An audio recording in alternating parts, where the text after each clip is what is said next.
The National Security Agency suffered its biggest legal blow in years Monday after a federal judge ruled at least one of the agency's controversial surveillance programs is likely unconstitutional. The case stems from one of the earliest intelligence leaks by former NSA contractor Edward Snowden, alleging the agency indiscriminately harvested metadata from Verizon customers.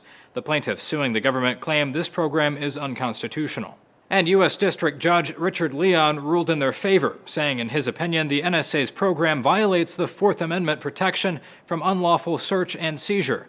He blasted the NSA's practice of collecting phone metadata en masse as near Orwellian.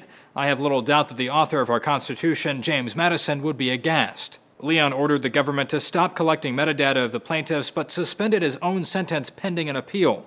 CNN notes, although Leon's decision doesn't stop the NSA's surveillance programs, it does put the agency on notice. Your program could be unconstitutional, and you ought to start taking steps now, just in case my ruling gets upheld by a higher court. Politico notes the judge also discarded one of the government's key legal defenses of the programs, a 1979 case that ruled data sent to a third-party phone provider has no reasonable expectation of privacy.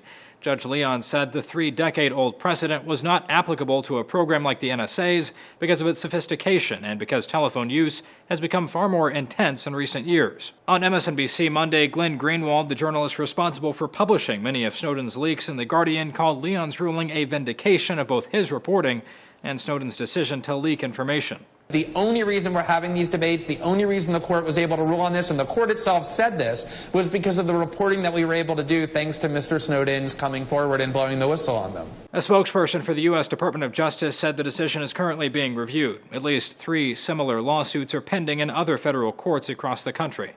For Newsy, I'm Zach Toombs.